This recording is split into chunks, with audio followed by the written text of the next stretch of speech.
RadioCalusa.com.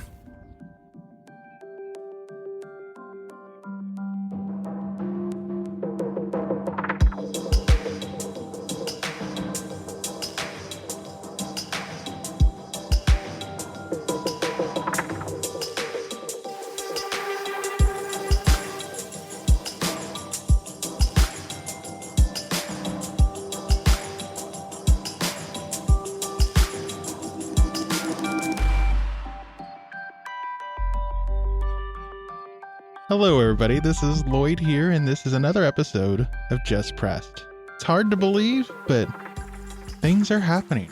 The summer is here, events are going on, there's lots of things to do, but at the same time, it's July and there really isn't much going on. And so this week again, we have Susan Meeker, our editor here at the Pioneer Review. And so what are some of the events going on as of late? I mean, I know we've had, no fair this year. We had Founders Day, which we kind of helped put on. What about 4th of July? 4th of July was all right, except it's been smoky for the last couple of weeks since then. Oh, shoot. All the different fires and stuff going on. Yeah. And did you go out to the fireworks? No, I went to the Watermelon Festival earlier in the evening, but I didn't know if you stuck around for the fireworks. No, I missed it. So, I mean, we don't know too much, but what's kind of like the details behind it, the fireworks? Because there's obviously, if anyone's looked towards the Sacramento River here in Calusa, it's a nice glowy orange sky of some brush fires or stuff that's going on. Yeah, there's still brush fires kind of been reactivated since the 4th of July.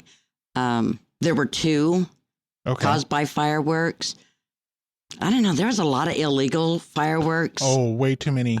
All over the county. I mean, everyone said they're still going on. People in Calusa are complaining every night about the M80s. And actually, just this morning, we on the other podcast, the Back Page, talked about articles for illegal fireworks during the 4th of July. This morning, while leaving for work, there was a bottle rocket sitting in our front yard right by our front door, and it wasn't there yesterday. So someone at some point in the night shot one off, or it finally floated down from somewhere, but they're still going on. Yeah. People there said most likely that to them, the way it looked, it was the city's aerial fireworks that started the fires. It could have been anything. Fireworks do have the word fire in them. Yep, So they are going to start a fire. I know in the past, the Sac River Fire said it was kind of dangerous at the point that they couldn't do fireworks out there on the river, and so they moved it to the fairgrounds. Yeah. It was a move by the fairgrounds to help bring people out. They were trying to do some more community stuff. And then in the last couple of years, this kind of been him-hawing, should we move it back? And then the city just recently moved it back to the river. So hopefully they'll heed that advice again and move it back to the fairgrounds. I think the way it's going, it's very possible that I see the state simply banning them in the future in wildland areas. And will they ban the shows that the cities put on, or will it be just the home? Because a lot of times you see the bands, it's just home, the safe and sane ones. I think in Riverside County, there's no aerial, there's no safe and sane, there's no fireworks, period. I think with the drought and the dryness of the trees, and it's unlikely that it's safe anywhere. I think anywhere where there's brush and... I was very shocked that the governor this year didn't put some kind of moratorium or ban on fireworks. Obviously, he's facing a recall. So that was probably a big no for him for this year. Like you said, I'm sure in future years, if we continue in a drought. And he won't, facing a recall, he's not going to mandate water conservation either. And 15%. He's asked for 15% reduction. Which ultimately isn't that much when a lot of communities probably need to be reducing 25 to 50%. Yeah, Jerry Brown ordered 25%. Yeah. So, and our drought conditions were bad September and October. we were in drought in June to where conditions are bad. Because wasn't there in Glenn County, a couple of communities are now having to have water pumped in? Oh, yeah, Orland. Yeah, Orland. There's 60 domestic wells out. And it's like, that's not too far. That's our disjointed twin that's up there. Yeah, Orland area, Arbuckle area, Stony Ford's getting water trucked in. A little bit. Yeah, one of my cousins, they were having some issues with their well recently, and they just last year had it re-drilled because it collapsed, and now they're having problems with it sucking dry. So with 4th of July, what did you think of the Watermelon Festival? Well, I think it was better attended than the country in Calusa. The country concert, certainly more people were there. I like the band from Louisiana. Louisiana, I should say Louisiana style. They're actually kids from Sacramento. Oh, cool. They were New Orleans style jazz, funk. It was kind of cool. So they had a band out there. They had some food trucks. And no, the food trucks didn't make it. I think people were walking across the street to Jackpot and getting getting JoJo's and chicken. JoJo's and chicken. So, hey, good for a jackpot. Or just drinking beer. Eat that too. And then they had some other events and activities going on. I think the old-fashioned style sliding down the levee was like the popular thing with the kids. Yeah. They did have like a bicycle. Funny little bicycle things out there, but I think kids, cardboard and a little kid and a steep decline. So if anyone knows kids during this Christmas, they play with the boxes more than they play with the toys. Yes. So it's like, give them some cardboard and let them slide down the hill. Certainly probably less expensive than. Because this event wasn't put on by a nonprofit, right? It wasn't put on by the Lions. It was put on by the city. But I don't know why they didn't have the Lions Club selling hot dogs or something. I don't understand the whole concept of Nevada County food trucks to begin with. Yeah, because one of the things that I've heard about this is it's to bring more tax dollars in to support the downtown businesses. And so far, the country event was kind of held during a time when most restaurants were closed. Yeah. And you're chained in anyway. You're chained in. You couldn't freely come and go. And then they had food trucks at the country one that were from out of the area. Mm-hmm. And then they were supposed to have the food trucks at the 4th of July that you were saying that didn't show up. They were from out of the area. So how are you helping local businesses? I don't know. I don't get it either. And tomorrow was supposed to be the taco thing, but now they've changed it. They've changed that. Which conflicts with the veterans. That's kind of a big thing. When I saw that they changed that to with the veterans, I was like, wow. How could you? I mean, it wasn't like, oh, hey, they both planned it at the same time and just didn't talk to each other. The veterans thing is every single year on the last Saturday of the month. And I don't care if it's at a different time. You're hurting people are going to people that go to events will choose. Because if I have $20 in my pocket, where am I going to go? Am I going to go support the veterans for a $15 nice barbecue and help them out? Or am I going to go and buy some tacos at some taco throwdown event, which still yet the details on the event, we don't know what it's all about. So it's just, people have a limited number of dollars. Right. The same people go to the same event. We're a small community. 6,000 people in Calusa? Maybe 10% show up to the events. So that's 600 people. And we're talking about money. It's not just buying lunch. You buy raffle tickets. Yep. This is their one and only big fundraiser of the year. Yeah. And it helps out so many different veterans these are programs. Volunteers that do it. Whereas the city events, you've got public works. It's just the amount of taxpayer funds. When you have taxpayer-funded events, there's no profit involved. It is simply... there shouldn't be. And, it cost, I think in the staff report for City Council, just for the fair parade, it cost $1,800 in staff time for overtime. And that was for a 3-hour event. Yes, a 3-hour event. And because Pioneer Day was about, what was it, 3,000 or 4,000? Pioneer Day... When you include the daytime vendors and the fireworks and the parade, ran the city about $4,800. So almost $5,000 it costs. Right. So that there is costs associated with these events. Huge cost of events. But it's like when you're doing just where the city is using city resources to put on an event, you're losing that value of volunteers. Yeah. People who can add millions benefits to it. And then at the same time, I have a problem with is that cities aren't supposed to make money. They are not a profit company, organization. They are not even a nonprofit. They are not allowed to make profit. They can only recoup stuff off of fees and stuff that is approved by us taxpayers or our council members. And they aren't supposed to be making money in an event like this. Well, what's the purpose? If they're not making money, okay, well then why isn't it just free? Then there is the perception of, I've heard that they've been getting sponsors. How can a business sponsor an event, especially if I have an item coming before the council or I'm a business looking to come to Calusa and I donate. Which was one of them that I know of. It's like, what kind of influence is that going to provide? It is influence. Because, I mean, if I'm standing there in front of the council, and this has happened before, I've seen in the city of Williams, there was a company that stood up and was like, oh, well, we do this every year for the citizens. And thankfully, the council was like, well, thank you so much. We have other businesses that would love to do it too. Yeah. But what if that happens? Or, you come before council and you want to put in a business and council's hem-hawing, should we have that on that corner? It's near this. They're kind of, well, you remember when we donated $2 to this event, we helped you out. And it's going to go, okay, fine, we'll do this. That's an influence. It's not kind of bribe or anything, but it's going to be a part of their decision making no matter what. Right. And it just scares me. It's the perception. It's huge in perception. Jerry Brown was one of the biggest behesters, I guess we want to call him, where he would solicit donations to the charities of his choice. Oh, yes. And the same thing with Gavin Newsom. It is like millions and millions of dollars go into their pet projects and things like that. And then all of a sudden they've got Gavin Newsom did it with Blue Cross. Yep. With the vaccine, it's just shady, they get around loopholes and it just doesn't it's not seem a right, good look. It's not a good look in a small town. What would make any difference? Say, let's just use, for example, the Watermelon Festival.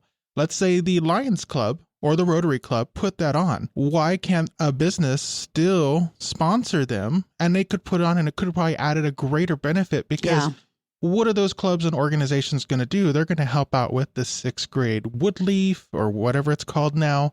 They're going to help out with, injured veterans. Oh, maybe it's books at the library.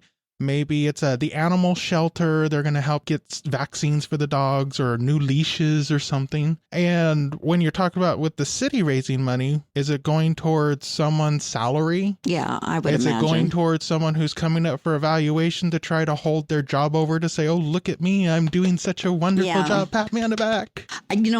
The odd thing is that they never discussed an economic development budget or a tourism, whichever, if that's interchangeable, I don't know.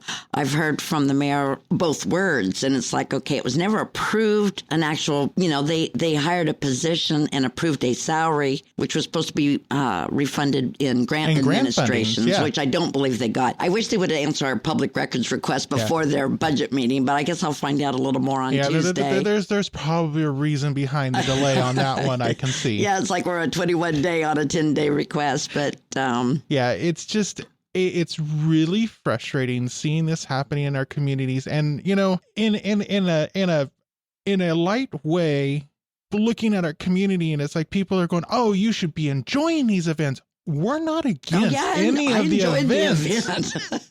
The matter of fact is, what is the role of government in them, which should be, the trees, should be the road closures, should be, that is the road closures, cleaning the streets, bathrooms, that types of stuff, the infrastructure. Which is what we asked for when we did Founders Day, which was just a small event. Yes. For our first time out. We asked for porta potties and make sure there's toilet paper in the bathroom, and that's the city's role. Yeah, I've been on the Chamber of Commerce. I've been on Citizens for Better Williams, the Arbuckle Revitalization Committee. And every time when it comes to our event, we go, hey, agency, because it sometimes deals with the county, can you close off the road on such and such date? And then they go, okay, yeah, sure, no problem. Here you go. Here's your road closure permit. Oh, hey, can we have some porta potties for this event? Oh, yeah, sure, no problem. Here's the space where you can put them. Right. You can talk to this thing. Hey, could we have some people helping out with patrol of traffic? Right. Okay, you know what? We'll have 2 police officers, and then they plan in a budget of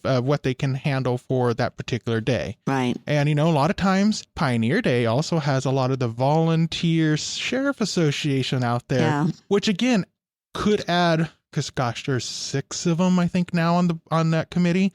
So if you think about what the cost the city, that could add another $2,000 or $3,000 right on top of it if they would include their value.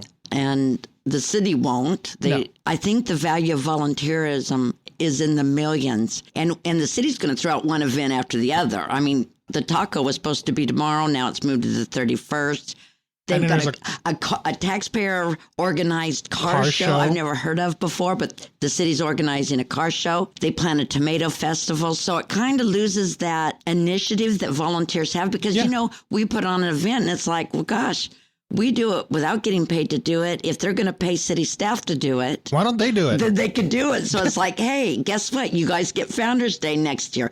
But it's going to be up to the taxpayers to really start looking at, did the grants come in to pay for these positions? I'm still skeptical of donations enough to cover these events. Yes, most definitely. And how they are collected by the city, how they are, we've put in, like I said, a public records request. And if the city continues to be on this track path of every other weekend there is an event. Oh, wait till they find out how many events we have. Yeah. Then come to find out who's going to be there for your local Little League team. Who's going to be there for all these other stuff. You're going to lose, like we're talking, that value and volunteers in the millions. It's now going to be offset and it's going to fit nobody but a public employee. Yeah. Even if they say they're donating their time, which that's still in a gray area with city resources. Public Works, they don't donate. I don't think. No. I don't even think they're allowed to. The cops don't donate their time. Yeah.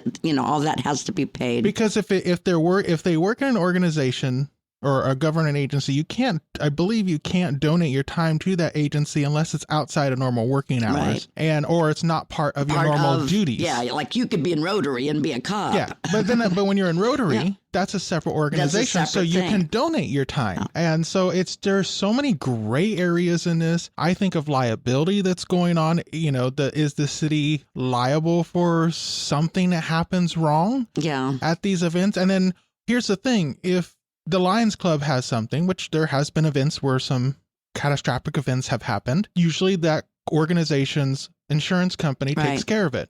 Well, now you're going to put the taxpayers at risk. Everybody who has a home that has a business in that city is going to be put at risk if the city hosts an event and say there's a catastrophic event. Oh, well, you know what? The city is millions of dollars. We're going to go for the big bucks. And then what happens if they win because there is negligence involved? Right. Now it's on the taxpayers. And these events are being done with no input from the public or input from... None. There's none. I mean, they tried to claim that the tourism fund was done in city council. I'm sorry. Yeah. I have every recording of every city council meeting. You've gone to every city council. If it is being done in the public, and they're not being transparent because there's no information out there. No. You scoured their Facebook pages. There's no, hey, we're having a meeting about hosting this event. Yes. Come in and join us. Nothing.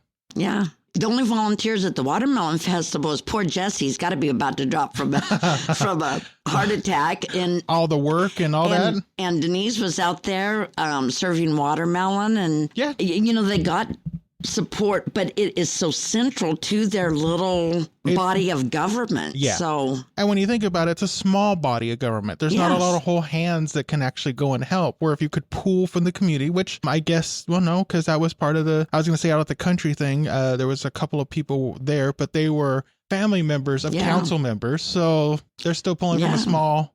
So hopefully I'll find out more on Tuesday. I mean, they went from a never any discussion of an economic development fund to a $250,000 economic development fund in the next budget.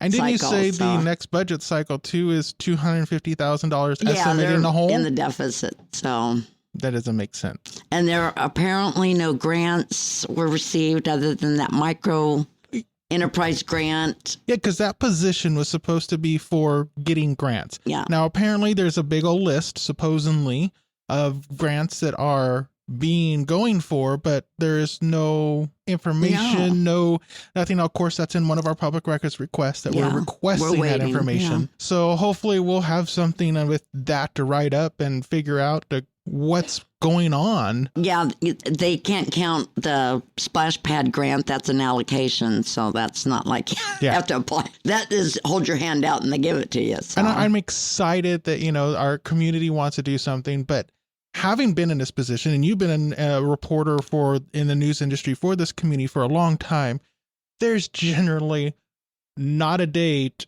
at any time in this year or a normal year that you're not doing something. No. I mean, obviously the last couple of years due to the pandemic. Yeah, only pandemic shut us down. But yet things are starting to happen again. People are starting to open back up. They're starting to reorganize their groups and start hosting those events again. And, some of them never stop. They just change from, okay, we're not going to meet in a park and have a dinner. It's to go. There's always events going on. And what we have 6,000 people roughly in the city of Colusa, 20-something thousand in the county. And this city alone is hosting events that should be done in Sacramento where there's 100,000 people. I mean, or like Cow Expo is having their country. It's exactly the same thing. It's a country music and it's called Country in the Park. Yeah. And they've been selling tickets for months and it's in September. Planning an event in 2 weeks is pretty tough. Yeah, that was the other thing. It was kind of tough. And especially with this one, it got pushed back because there wasn't enough time or something happened. We don't know what the deal is. But from our own personal view, from an outsider, you have one event that have to turn around 2 weeks later and host another one. And then say what's going to happen is a secret, the city, I'm the biggest blabbermouth in town. It's a newspaper, what it's supposed to be. And I wanted, so what's going to be there? It's still, even though they canceled it it's still 2 weeks out. Probably because. Well, look at the country music thing. They kept on teasing all these bands and it was like, this is coming soon. And what the problem I have with that type of marketing is that people get tired of things. Yeah. It's okay to do, hey, check out our Facebook tomorrow or on Friday, we're going to make an announcement. That's fine. But when Friday comes on, here's a corner of the person's shoulder. Do you know who's coming? And you keep teasing this stuff. People are going to go, I give up. I'm done. Forget it. I don't care anymore. And I'm moving on. And I'm afraid people have done that because of it.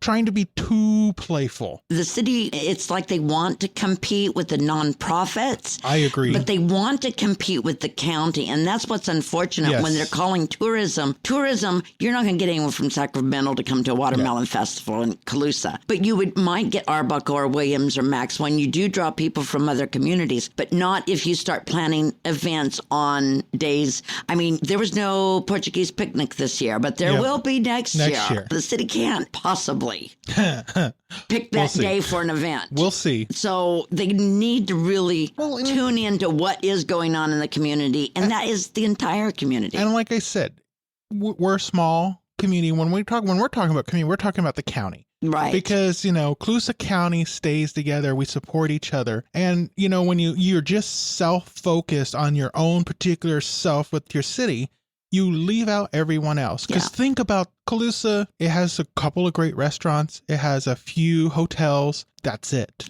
Williams has Interstate 5, Highway 20 going through it. And it's a bustling town with lots of restaurants. It has a lot of hotels. And it's like you have to work together because you need to be able to bring those people who are staying in that hotel over. If you don't, those people are just going to stay in Williams and then not know that anything's going on. And then those events are going to suffer. So you have to work together. Yes, City of Colusa has Highway 20 and Highway 45, but come on, Highway 45 is just a dead highway. Right. I mean, it's just, the trip up to Chico? Right. So, it's predominantly commuters and it's predominantly agriculture. That's not going to stop. But they tried that idea of, we want little cafes. And everybody traveling on Highway 20 is going to I-5. Yeah. So it's not a busy business route because we're short distance between Yuba City and Williams. So that middle stopping ground, no one's just going to go, I'm going to stop off here because they probably already did in Yuba City. So we have to work together so that we can build something to make it worthwhile. And, if they do get the marina grant and that goes through and that gets built, then we're talking something. Yeah, most definitely. Then we're talking something. But I'm afraid personally that the marina thing, if it does happen to get the grant funding, you're going to run into environmental activists, and you're going to run into the Army Corps engineers because the levee all needs to be replaced. Then you're going to run into a problem with the boating waterways division, and it's like that's a whole other thing. And it's like there's a lot of hoops. It isn't just we're going to get the funding. Just the little boat launch thing was like huge. We've been promised a new jail for 5 years now, and it's still going through construction. Yeah, it's still in the process. It's still in government processes. And they have the money. They're sitting on it. They just can't do anything because it's still going through the process. And that's what's going to happen with the marina. It's going to be 20 years before it's built. And it's usually the land itself. It is the land and the regulations and all the red tape. Because look at the boat ramp out at Steelhead Lodge at the time. Now it's Buttes Slough House or Social House. That took several years. There was a bird egg that they found that was some endangered species that they had to bring in some guy from Australia or Austria or something to that effect to come check it out and kind of find out, that's a discarded nest from, ages ago. It's dead. But it literally took 2 years for that to happen. And our most successful events are that the city has always put on like concerts in the park. Those are wonderful events. So inexpensive. Oh, yeah. And yet they don't have bathrooms that accommodate everybody. It's just okay. Or a better stage to help the musicians, so you can get maybe some bigger acts or something. Yeah, I understand the city bought stages, so I don't. Why don't they try to figure out to put that up? Well, I think it would be hard to put up a temporary stage next to a permanent stage, but. Yeah. But, put it under another like you tree. said, helping out the restrooms. I mean, that park is widely used almost every month for some kind of an event. And but I think if they would have opened it up to community discussion, they claim they did, but they didn't. I mean, that was a 10-year-old report. Yeah, a 10-year-old report and a splash pad. When they wrote the CDBG grant back in 2019, they mentioned that the splash pad is basically it was a given. It was on the agenda as a given. And a splash pad that is going to be put into a community that's dealing with drought every 5 years. And I mean, Woodland has one. And from my understanding, it's on a timer that is only certain times of the day, a week, when it's actually activated. Other times it sits there dormant because people are wanting to conserve water. And I'm sorry, flushing it down the drain isn't going to be helping. Right. Theirs in Woodland is recirculating, not what the city is claiming theirs is recycled by dumping it into the sewage waste. All water's recycled here. Yeah. When we go to the restroom, it's recycled. You're flushing, believe it or not, people, when you flush your toilet, that water is recycled. It gets cleaned and then it gets dumped into some irrigation or public waterway where it can filter back down into the ground and then get back into the water table. And, nature does its own thing. Yeah, nature does its own thing with it. So it's not recirculated. Yes. And our sewage plants, believe it or not, we actually kind of briefly talked about on the last podcast. The water that comes out of there is often cleaner than when you get out of your tap. Yeah. So it's amazing. Yeah. But I mean, ultimately, that's water running down the drain, which is going to add more cost to the sewage plants, because I could only imagine what the flow of water is going to do to the chemicals, and because they have to maintain pH balances and all that. It's science. But and recirculating ones are a nightmare. I mean, I'll admit, recirculating splash pads is like the pool. You have to treat it chemically. It's a pool that doesn't pond. In LA, they're usually connected to a pool. So the pool and splash pad pool water is interchanging. So it's all treated at one time. And where they're putting that in, that could probably easily done right next to the pool. They probably could. They could add 100,000 and easily do a recirculated. Because, I mean, that would make more sense in my opinion. Because you need to be obviously environmentally conservative on this type of a thing. My feeling is they talked to people who wanted these things 10 or 15 years ago. Yeah, splash pads are great for 3 and 5 year olds. They love them. You could do that in your yard too with a sprinkler. They love those too. But it's like skate parks, like the big skate park.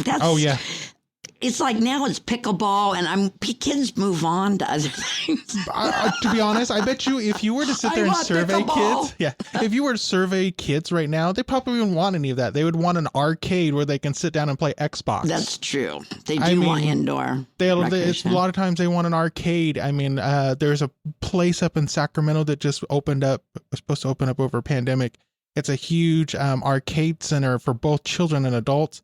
And they're doing massively popular. Yeah. And it's just, you do see kids playing outside. There's nothing wrong with that. And I'm sure there's a lot of active kids. Yeah. But, it's like a skate park. Is skating still a thing? I don't know. Yeah. I mean, you do see some kids on skateboards, but it wasn't like in the 90s when 2/3 of the kids in school were all on skateboards. Yeah, with the guy gave all the big grants out. Tony Hawk? Tony Hawk gave out grants for skate park. It's just that today kids like my grandson likes hoverboards, so he likes to go to they have a hoverboard park, and it's just the little tiny rolling sidewalk around the park. It's just, that's allowed that you're allowed to skate on or hoverboard.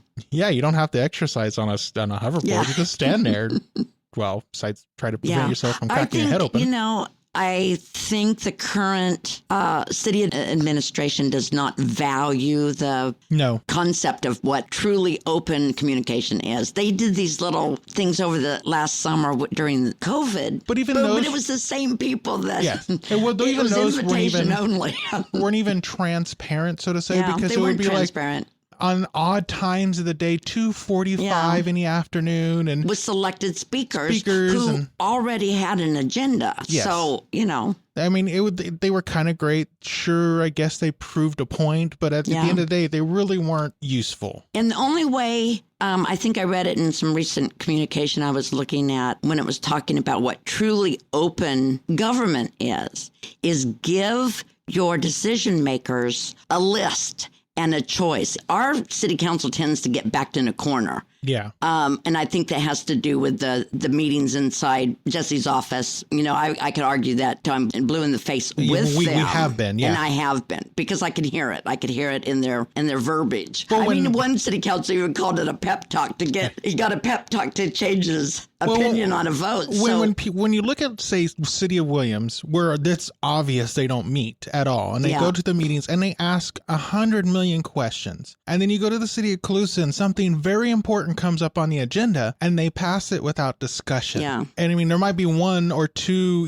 people who might ask a couple of questions, but the majority does not. Right. And you have a majority of at least 3 here that have the same verbiage, the exact same verbiage as the city administrator. So that's a problem with any government. And I've been to Willows 10 or 15 years ago was very similar to where they patted themselves on the back for 10-minute meetings because they'd already decided long before. And it's okay for a council member to say, go to the city manager and say, hey, I have a question about this. Can you tell me about this? I have these questions.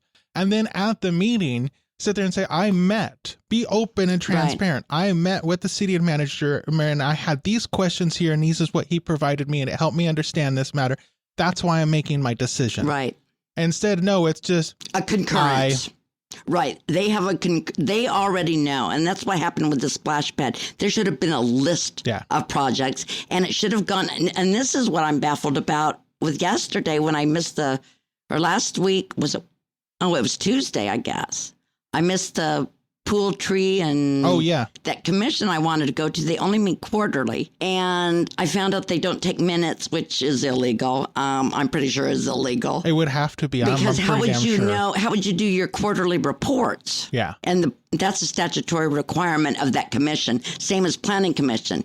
And when I looked for planning commission meetings, agendas, and minutes, because of the people simply because of the companies that did donate money for these events are mainly cannabis and things like that. The Planning Commission doesn't have minutes or agendas online, and that's a requirement. So at least have the agendas online. Yes, having the agendas and minutes online. And if an agency exists and they have been taking minutes, they should continue taking. As I know the Tree Parks and Recs Commission has done minutes because, for one, I used to build the city's website back in 2008, and I posted all those agendas and minutes up, and they can't stop unless there's some kind of an ordinance or resolution that says they don't need to. Right. You could change their statutory requirement. But here's my thing.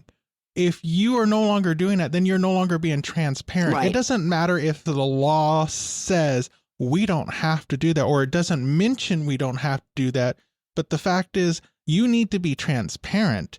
And the spirit of the law wants you to be transparent, so it's in the best interest of your citizens to be transparent and open. Well, I think they were kind of talking about, or someone told them they didn't have to because of the Brown Act. The Brown Act in the 1950s was about attendance and information and documents related to the meetings themselves.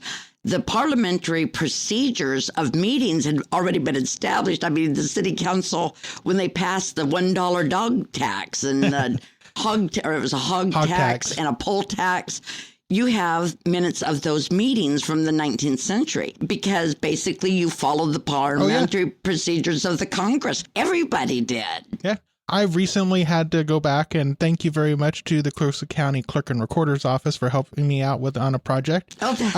But I went back through and I was looking at minutes from 1986 and 1987 from the Board of Supervisors. And it's like, that's in the 80s. Yeah. It was done on a typewriter. They were talking about buying computers that cost $5,000 just for the computer. And it was amazing how detailed the stuff was. Yeah. And yes, the Brown Act already exists at that time, but you can tell they were wanting to be transparent. There's obviously some other things like the California Public Records Act that didn't come into effect until later. But still yet, there was always a spirit of being transparent because your constituents deserve transparency. If you believe that you shouldn't be transparent or you don't have to, or the law doesn't say it is, then you should not be doing the public's business. You should get out immediately. Yeah. Or be recalled, one or the other. Recalled. I've heard it. It always starts here. It always starts with the newspaper. Because they have to call us because usually they go. How much is a public notice to recall they have to your run city a public council? notice, and so they call, and it's usually a big public notice because we have to publish the signatures. Yeah. So usually it's about a full page length, depending on the number of signatures and everything. And so they usually call us and say, "What's the cost in that?" And so then we have to explain. We're like, "Oh, what's the?"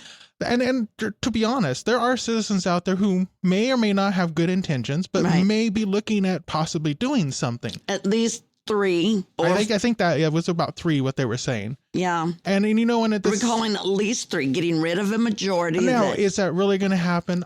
You never know. Not. But it is to me, if I was a city council member and I was hearing that, I would be going, okay, I need to take a step back and feel like, what am I doing wrong? What am I doing wrong? And if you have the ego to say, oh no, I'm just still doing everything right, then you deserve a recall. Yeah. Look at our governor. Yeah. Look at Williams School Board. They threatened recall. They started that process. They sent a notice to the board members twice. Yep. And they get lazy or non-compliant. They don't want to spend the money or, they don't want to. Somebody dropped out because somebody got cold feet and they just kept on. It was always somebody new who kept coming around. But you definitely saw what happened at the next election. Yeah, the next election. You had 4. You had new people members that just pulled right up and then that's what's going to happen. Yeah. Those people who are currently on the board are wanting some kind of a longevity or whatnot. Well, you may only be a one-termer. Yeah, because they're there to do the public's business. They're not there to do what benefits a certain business or, they have to think of it has to be a public benefit. And that means everybody. It has to benefit everybody. It can't just pick and choose what it benefits and who it benefits. And if, let's just say as an example, Greg Ponciano. Greg cannot be on the board and say, Greg, want what Greg wants. No. Right. Greg goes, I've talked to my constituents. I've heard this in the community. Right. This is what my constituents want. And it's not just neighborhood. It's everybody in his thing. This is what I've heard. This is what they want. You can provide your input and say, I don't necessarily agree with this, but this is what the majority of the people are wanting. This is the majority of the questions. And they want transparency. It's the transparency they want. Yes. It's not that they don't want an event or they don't want, they want the transparency. Yeah. And they want choices. They want choices. And when you put things on the agenda with no choice. They have this new budget for you're saying parks, recreations, or not, the tourism, economic development, $250,000. And then roughly. about 40 for recreation. This is a new budget item. I never had this before, but yet every single year people want their roads paved. Right. They want their roads fixed.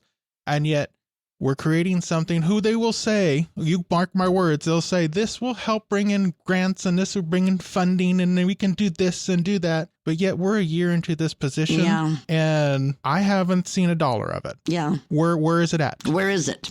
It should have been offset by, because that was what was promised, is that the position would be offset by what the city gets for administrating all these grants. But the budget doesn't show any grants. And it shows that one micro enterprise, which I think was the consultant, that the same person, but I think is the consultant. And then you've got the splash pad grant. And here's the other thing: how much time is taken out of this grant writer's position to do these events now? Because this person's doing three different. I'm saying this person's doing three different jobs. I'm pretty much guessing this is all of it is on event. Because when you look at this is a person who's doing the job title of three different activities, and one of those activities is supposed to be grant writing. How much grant writing is being done in opposed to hosting these events or doing tourism? I think it's probably all mostly tourism and recreation and things like that now, because CIP's been annexed and there's going to be companies coming in there, but I don't think that's necessarily the city's doing. I think that's more CIP's doing. Because when CIP puts in businesses out there, a majority of them are probably going to be manufacturing. They're going to be, some kind of a cannabis agriculture. Is there going to be a tax base for that? Because the city of Colusa only gets about 1% from the state sales tax. So if there's no retail business out there, they're really not going to get anything back. Williams found that out when they had that motorcycle assembly place. They were all gung-ho. Oh, yeah, gung-ho. Oh, yeah, can't wait to come because they do millions of dollars and blah, blah, blah. Not point of sale. And all they do is assemble. And so they don't actually do anything other than store the items and then assemble them when John Deere sells a new razor or whatever they're called. So it goes to the actual point of sale, city where it's sold. So the city they have locations all around the state. So they lost out on tax revenue, and they were kind of upset because they were misled, because they were told at the time when they approved it, oh yeah, we're going to get this tax revenue. Yeah, you're going to make sales tax is a very small amount. Even if you get a few people to stop at gas stations, you can't count on it with a festival, $100,000 festival that you're going to spend, and I have no idea yet. We've asked for all the receipts and the cost, but we haven't received them yet. But coming up, hopefully that'll be soon. And so, did you get enough sales taxes from people stopping at Jackpot? I doubt it. And that's the other thing. If it's Jackpot, that's a food item. So, what kind of sales tax is it subjected to? Because certain hot foods don't have to be taxed. Snacks do. Yeah. I'm pretty sure that the hot food. I'm pretty sure Jackpot did have some sales tax stuff with the hot foods, but you just don't know. Yeah. It's just, transparency is bad.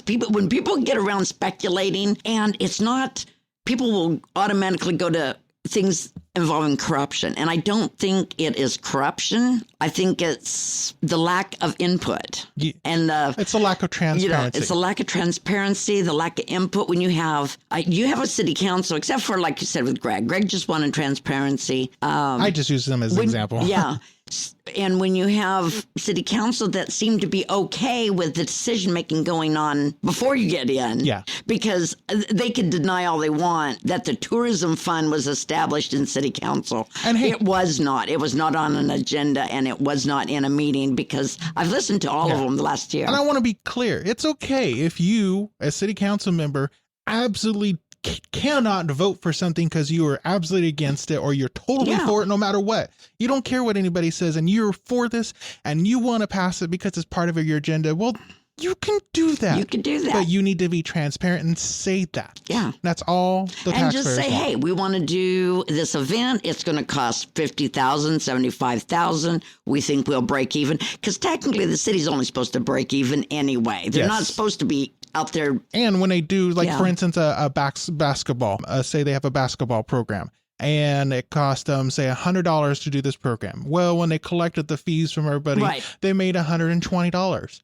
Or they brought in $120, so they profited, in quotes, $20. That $20 basketball has to go into their program for the next one. The same exact thing. It has to be spent for that same exact you program. can't hold a concert to fill potholes. It doesn't work that way. Government, unfortunately, does not work that way. And then if a business wants to donate, they can say, oh, I'm going to donate the chairs for that event, but they can't donate the cash and say, oh, I'm donating $200 for this event, and then expect you to do it when it's a government agency. Yeah. And the fact that most of the donors were cannabis, when you've got cannabis coming up soon, you got a vote on whether or not to open retail sales in Colusa, and whether you change it from a percentage off the top or square feet, I mean, it's not a good look. I don't think it's a good look. I think most people will look at it as kind of, why are they donating now? Why didn't they donate to, I would. I mean, have they donated to Rotary? Have they donated to... Yeah, I would. The Arts Council. I mean, but even then, it shouldn't matter because why are they donating to a city government? Because it doesn't matter because there's rules and ordinances that are set in place, and no matter how much someone donates something, sorry, there's rules in place. You can't treat anyone special. Right. Unless there's a vote and you change those things. Yeah, I don't think, I have a trouble with people who have contracts with the city already donating, and they may want to help. They might do it with the best of intentions, but it's not a good look. Well, let's hope the city of Colusa and all of our government agencies continue or learn to be transparent to their taxpayers, because we're here to hold you accountable. Yeah. So thank you for listening. We hope you enjoyed this episode and gave you a little insight on what we're working on and the frustrations that we have currently with our local agencies and government. Susan, once again, thank you for all that you do, and we'll see you in the next one.